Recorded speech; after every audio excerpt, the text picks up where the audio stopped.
Hello, this is a quick retest. Last time I made a video, it was a competition or a comparison between the A6100 and the Sigma 16mm f1.4, and I was doing a comparison of that to the Sony ZV-1, Sony A7c, this time out with the Sigma 45 f2.8. Just wanted to try this focal length because I was really impressed by this lens and its autofocusing capabilities. So I wanted to give this a try first. The other lenses I plan to use more with this. For instance, I was planning probably to use either most likely the 17 to 28 Tamron for this test, or even possibly the Rokinon Samyang 24 f2.8. But instead, this lens has done so well recently that I decided to give it a shot. So if we do a quick lean in, as Sony usually does, not having any issues. Here is the ZV-1. All right, nice.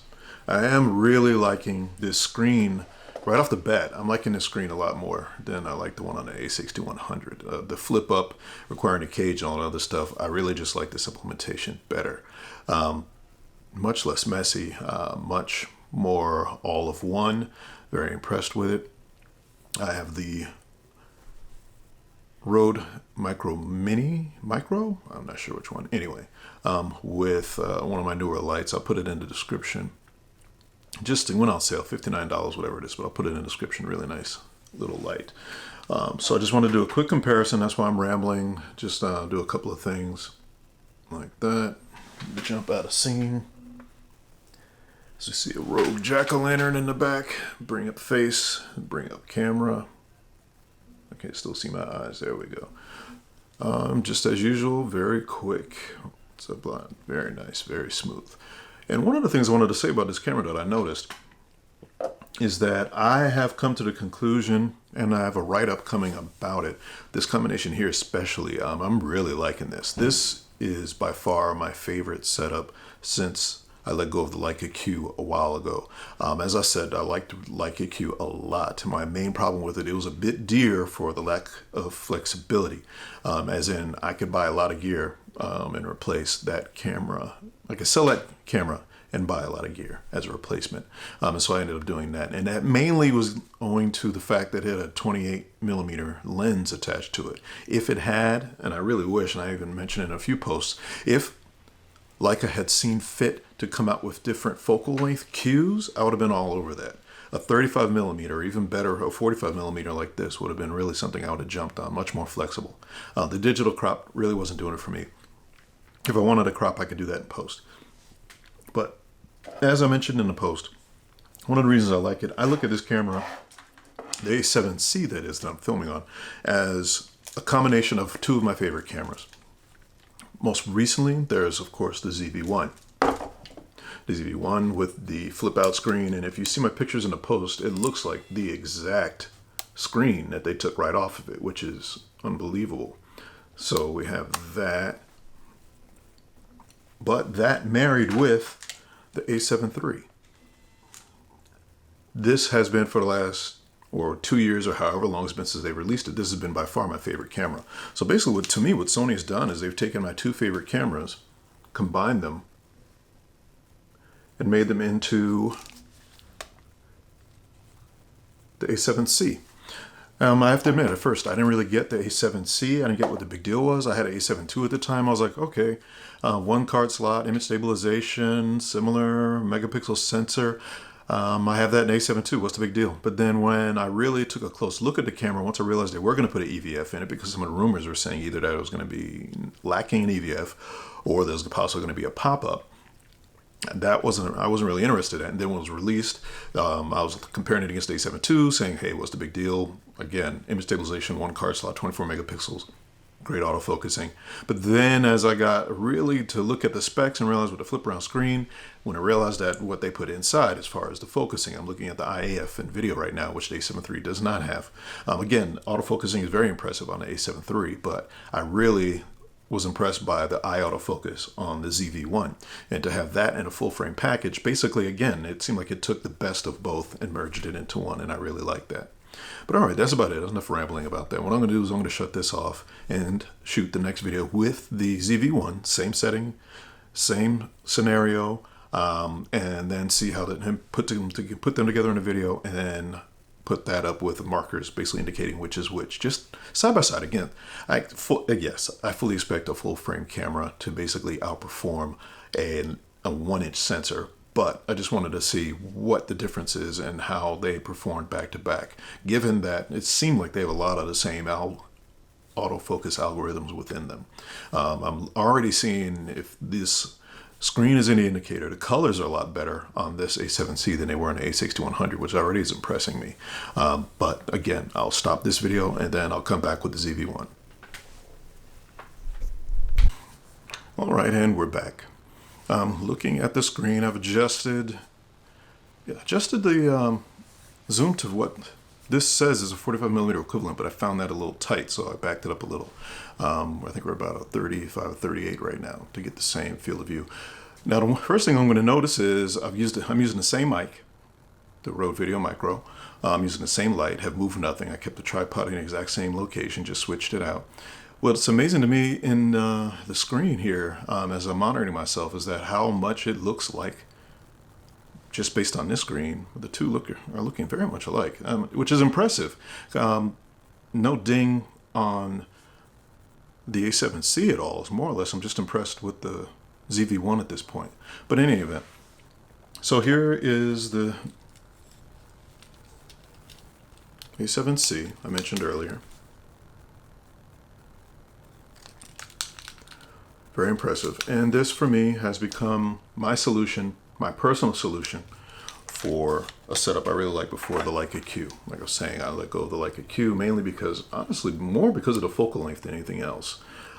If it had come in different focal length variants, I probably would still have it. If I could have had a 35mm, I probably could have done with that. A 45mm Q, 50mm would have been my preference, but not having that, basically I've created this setup here, and I'm very happy with it. I have a write-up that I'm about to post in the next day or so once this election blowout is over. Right now my stress levels can't take it. That's why I'm sitting here recording this video. I'm really hoping for a certain outcome.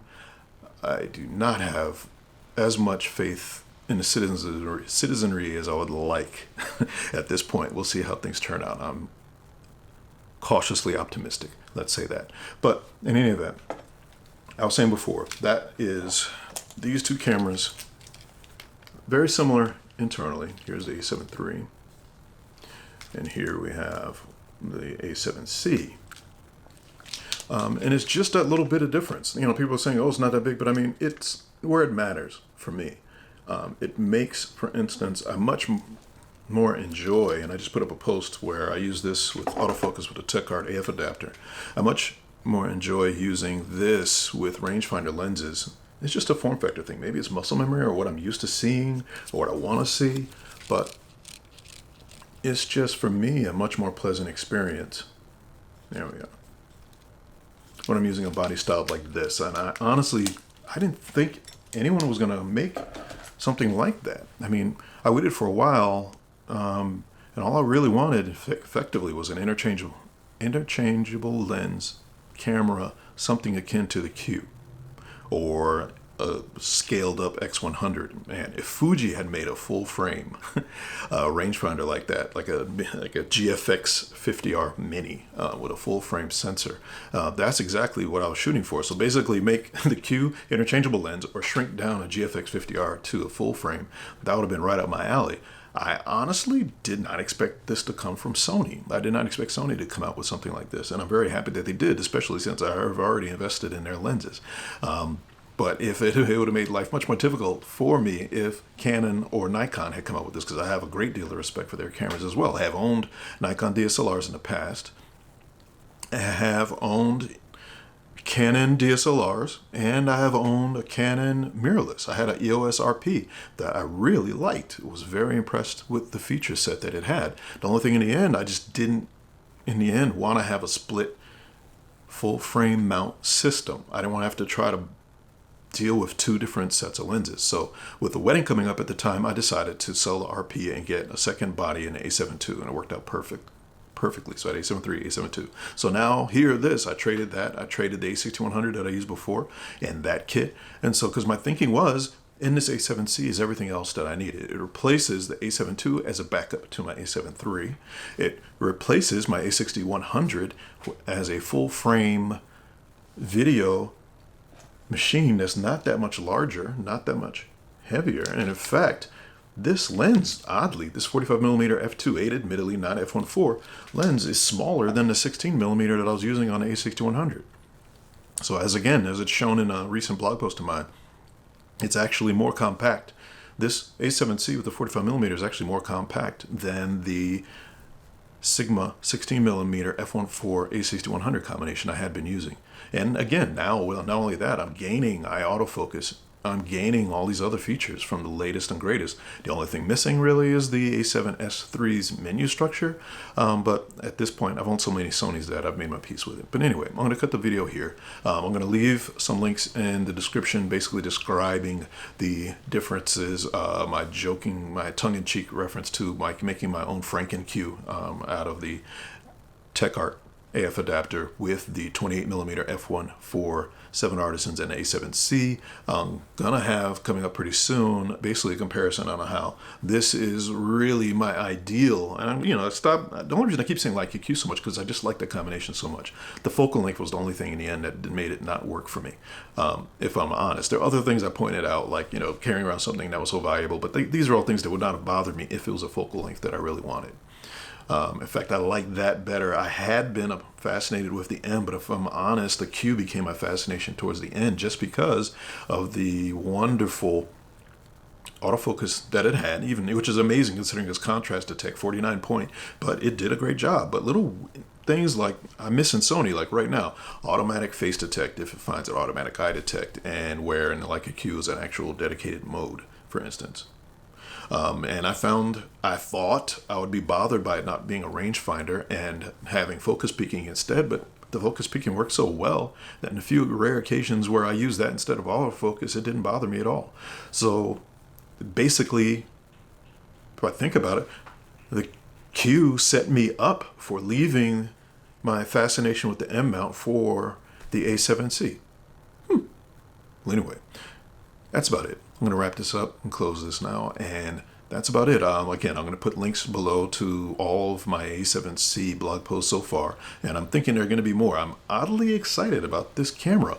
It's right up my alley. It's not exciting. There's no mind-blowing features. Yeah, there's no 8K. Yeah, there's no ridiculous low light with 12 megapixels and large photo sites. Nothing no banner features. It's just a good, solid camera that performs the way I want to, when I want to, at a price that doesn't break the bank, with a full frame sensor and spectacular autofocus and a flip around screen for proper video and a small body for better suited to putting old legacy glass on and old, especially M-mount glass. Since I have a full range of 7 Artisans lens, this is a great and enjoyable experience. Well, that's about it. I'm going to close here. Thank you.